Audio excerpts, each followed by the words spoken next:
What's up, everybody? TF Review 16 here with a Transformers Age of Extinction video review. I want to thank you for tuning in, checking out my video reviews. Today we are going to be reviewing the leader class Grimlock from the forthcoming installment of Michael Bay's Transformers. Here he is inside the package. I love the packaging. First off, it stands out. Very, very nice packaging, and I love the card art on these guys. Just incredible. Look at Grimlock here in his Dino mode, and here he is in the packaging. Transformers Generations Leader Class Series M4002. So now they're going with Generations for the movie line, which is kind of strange because the Generations was a separate line. Here you have the movie logo.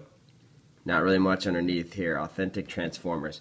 Come around to the back of the package, and you have the product shots, and you'll notice right off the bat he's got an orange head here, an orange neck, and they changed that all to chrome. So I'm not exactly sure why they did that, if there was some kind of paint problems with that paint laying on it, and they said, I'll just go with chrome. Who knows? I don't know, but that's interesting that that's all chromed out now, and on the product shots, the initial toy launch, it's orange.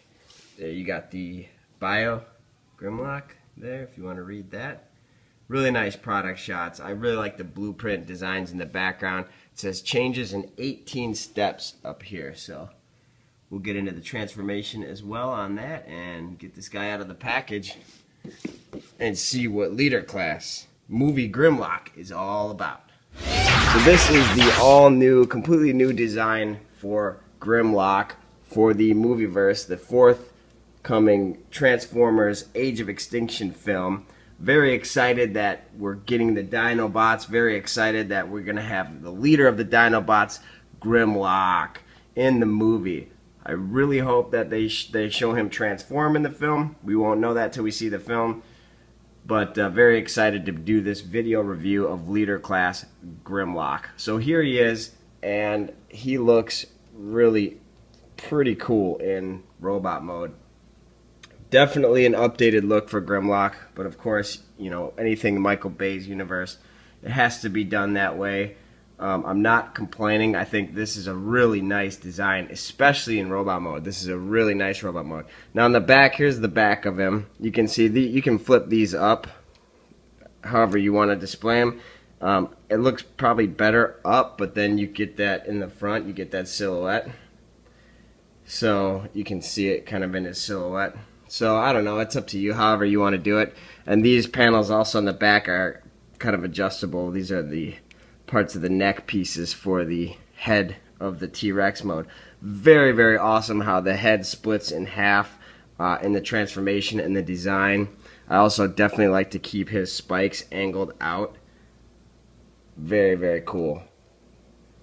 So yeah, he looks really good in robot mode. Now they did make some last minute changes. He's got the chrome plated chest in the front. I think this was originally going to be this copper color for Grimlock, and then they decided, I don't know, last minute I guess, to change that. I really do like the chrome accents on here. I like the way his leg is designed also. It's similar kind of to what the other version of Grimlock is. You know, he's got the wider back legs, but his legs up here are really skinny, and you have these posts here that stick out for the transformation. So that's one thing. He does have these toe spikes, which this is pretty cool. It's a pretty cool design aesthetic. There is kind of another purpose in vehicle mode as well, but we'll get into that in a second. But really nice sculpting. See if we can get up in on his head sculpt. Here's leader Grimlock's head sculpt. There's a close-up on that. He does have painted in eyes. He has no light piping. I noticed that when I had mine in Dino mode for a while that this got a little bent, so you know, you put a little heat to that to straighten it out. That's not really a big deal. Coming on down to the sculpt, he's got the weapons. You see he's got the big feet on his forearms, but he does have some good articulation here, and he carries this big, large mace. So I really would have not liked to see Grimlock with a sword, but again, these weapons help in the Dino mode, making it possible for for his conversion to Dino mode. It forms the tail. So same with this shield, very kind of a strange design for a shield, but you know, it's Cybertronian. You know, you can get away with anything, and we're yet to hear the history of how the movie Dinobots were found, discovered, created, or whatever. But yeah, so he does have the shield, and this comes off and it tabs right into the bottom of his foot for the on top of the forearm. So yeah, so this will form part of the tail. So what you want to do for that is just flip this around and flip this on top, and this will become part of his tail on the back side. He comes with this really cool mace. Yeah, so this will rotate around and then it will fold up, and this will actually lock. There's holes right here that tab into right here to lock that in place.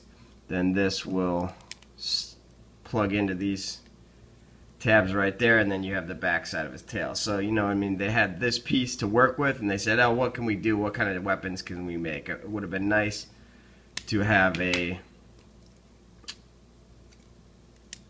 sword, but I guess this is still a really cool mace. So then again, this flips around, and that locks into place when it flips all the way up. And it holds good in either hand. Only one side has the paint, you'll notice. So depending on how you display him, you want that paint to show forward. Oh, and again, you want to flip this out, flip this around. Nice spiky, crazy shield looking thing with a serrated edge on there too. And again, that just tabs right in here to the bottom of his foot or forearm. And there is Leader Grimlock. And let's do some size comparison here, and we'll also talk about his articulation. But for starters, here he is with Leader Class Optimus Prime. So this is definitely not proper scale. I mean, obviously Grimlock is a lot larger. And again, I hope we get to see him transform in the film. And very excited for these figures. So here he is with the Fall of Cybertron Voyager Grimlock, which we're getting some nice new repaints of Voyager Grimlock. There's a Target exclusive one that just came out. It's a part of a 2-pack with the deluxe Silver Knight Optimus Prime, which is a Dark of the Moon deluxe figure that they just gave some silver paint to and threw it in a 2-pack with a nice Fall of Cybertron Voyager size Grimlock that's got some G1 paint scheme to it. Very cool. So there he is. That's how he stacks up with Fall of Cybertron. Here he is with a deluxe figure. So this is probably kind of decent scale right here with these two. Although I think Grimlock again would be a lot larger, because you see these, you see some of these characters like Drift riding the other Dinobots. So yeah, very cool. Now in terms of Grimlock's articulation, his head is only on a swivel, and I really wish that they had a ball joint on here. I mean, the Optimus Prime Leader Class has a ball jointed head, and that just makes such a huge difference as far as emoting and, you know, getting him in some expressive poses. And Grimlock just does not have that. Plus he has this neck guard right here, part of his armor, and it really kind of constricts him. You know, his eyes sometimes barely look over that, and it covers his face. So yeah, side to side articulation there, but you got full range of motion here. There is a click in place here, but I think you can, most of your poses, he's going to have his arms out anyway. He does have the wrist swivel, but again, yeah, this is a little bit annoying, because either they go straight down or it goes out, and it's not, there's no like in between. But again, with posing him, there's really not that many poses you can do with him. I'm going to remove the shield there, to be honest. He has no waist articulation. He's got full range of motion here with his legs. all the way forward, pretty much all the way back, knee bend. You got foot, you got swivel here, rotation there. Really quite posable figure. There is no ankle pivot. This locks into place here. If you wanted to untab that, you could get some ankle pivot too. But that kind of locks the leg into place. Again, not really too necessary. I would rather have the ankle pivot than this locking into place here. But spins there too. You got the nice spikes on the side. And yeah, I mean, he pretty much is a well-articulated figure. You can get a lot of good poses out of him. Let's get into the transformation of Grimlock. So I already removed his shield, and I showed you how to make that into his tail. And I'll go over it again real quick here. Again, you just fold this down here, and it tabs into place and holds this back part of the tail in place. This folds up on top and tabs these parts here, tab into the top here, forms his tail. And then what you want to do is, really depends on which way you want to do it, but I like to start with the easier parts. The legs is the more difficult part, and again, I've seen some mistransformations of him, so I want to make sure that we go over this thoroughly and get it right. So you can take these jaw sections here, which these are soft rubber, and I do like the design aesthetic. They don't serve really any other purpose except for to fill some of these holes in here. That's one thing I don't like, is you can see some of the holes in the molding here in robot mode. You can see the metal posts in the back here. Yeah, so that's part of it. Anyway, you bring this back section back, and you can take the jaw, unhinge the jaw like so, and it's best to rotate it up so you can get it into place like so. There's his neck piece here. Once you put it up, you can tab that in place there. So again, take the jaw, rotate it up and around so you can get that to form his head. Bring these sections together, tab it together to form his head. Very cool. So there you have the Dino mode head. Really nice use of the chrome here, I think. I do think I like the chrome on his head better, but we'll talk more about that once we get in there. Then take this whole section here. This is difficult to do, but yeah, slide that whole section up, and that will cover his head. So again, it's on this torso, and that will lock into place. And then you can just basically spinning his legs around like this, spinning his legs around like this, and there his heels, his hands will form his heels as well. So there's his Dino legs done. You can fold these down underneath like so. So there you have them like this. Then you can bring the head up, which there is a thing right here that will tab into place. So now you're kind of seeing what's happening here with the Dino mode taking form, which I really think this is a really ingenious transformation. So then you untab the foot here, then you swivel the foot all the way around, bring this down, open the sides up here, which they tab in. There's the little Dino arm there, and then you will rotate the leg. Let's see, yeah, rotate the leg all the way around. So this section is facing up, and that will tab into the side right there.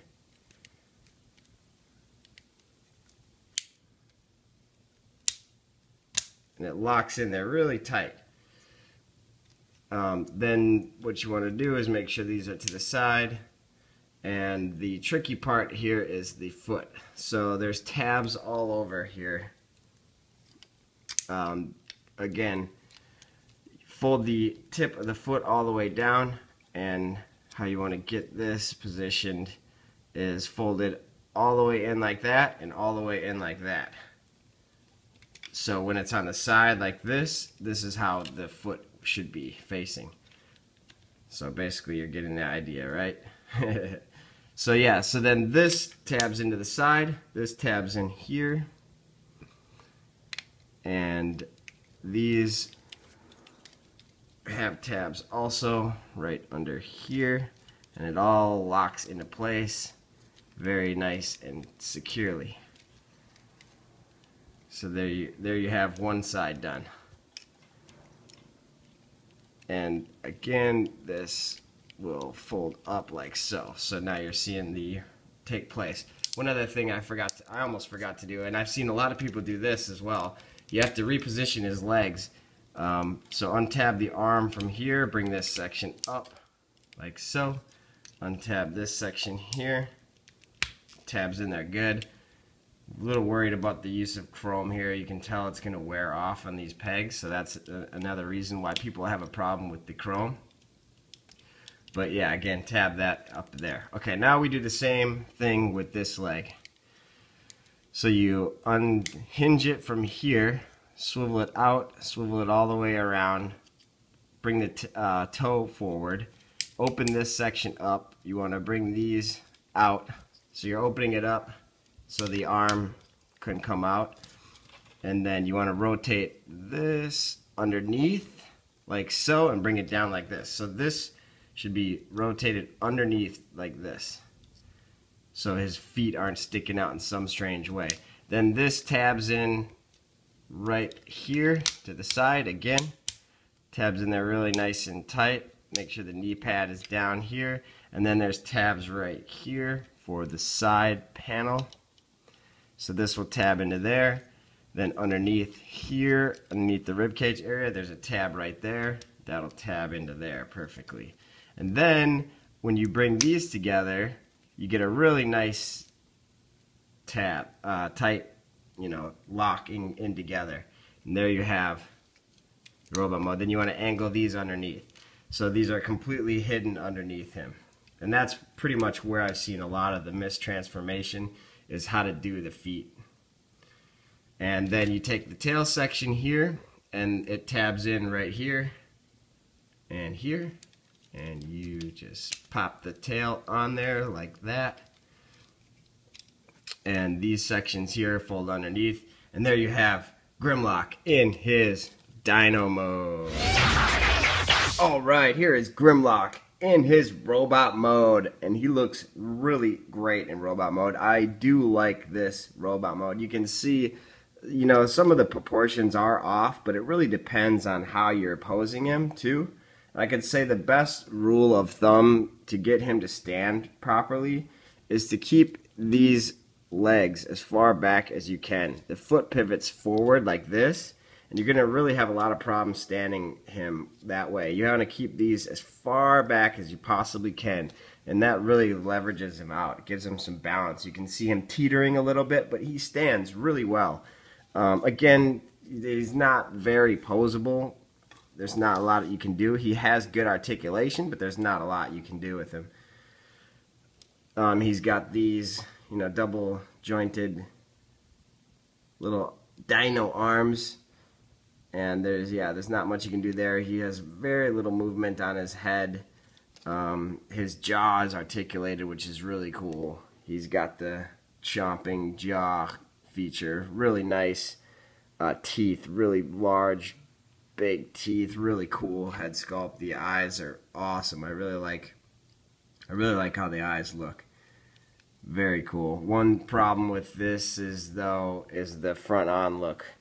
He's got this jaw right here. Grimlock is supposed to blow fire, and he doesn't have any filler panel in here. They should have had a panel that flipped up that had a nozzle in here too, where his fire blast would come out. And again, there's no electronics either. Even the Fall of Cybertron Voyager class had electronics. And we don't get it with a leader class figure for the new Age of Extinction toys, so that's really disappointing. But again, he stands really well, and he looks really menacing and awesome. And here he is with Deluxe Scorn. which this scale is definitely far off, because this dinosaur would be a lot actually larger than Grimlock even, and I think in the film Scorn is going to be even larger than Grimlock, even though Grimlock is the leader. Here he is with Slug. So again, this is the leader class is a little bit larger in scale, but really still a good scale here, I think, for these guys. And here he is with the Fall of Cybertron Voyager Grimlock. I do have the Age of Extinction Voyager Grimlock, but I haven't opened him yet, so I haven't reviewed him yet, and I want to go over him thoroughly too. But again, Fall of Cybertron, you got simple electronics here, and they couldn't incorporate that somehow with the movie leader class figure. Come on, that's a shame. I still do really like this dinosaur mode, that is for sure. Very, very happy to have this guy. Definitely am digging him. Again, tilt the legs back as far as you can, and you get a good balance with him. So very, very excited to have this guy. I do like this figure. And, you know, I mean, does it warrant a purchase? I say yes. I mean, this is one you want in your collection. And Takara just showed us pictures of the Black Knight Grimlock, and I gotta be honest, this one looks better than the Black Knight version, in my opinion. One other thing is, when you have his transformation correctly like this is actually kind of funny. If you flip his toe spikes out, now he's got a saddle spur, so you can have somebody riding him into battle, and there's his saddle spur. That's just funny. I like to keep these angled all the way in, though, to keep it. And again, you know, here's the underside of him. Just, I mean, the engineering is awesome. The design of this guy is awesome. I really can't complain. I think this is a great leader class figure. I am excited that I have him, and I would definitely recommend picking him up. So if you see him, go ahead and pick him up, because I think you won't be disappointed. This has been a TF Review 16 video review. Thank you so much for watching. Don't forget to subscribe, comment, like, and remember, until next time, keep collecting.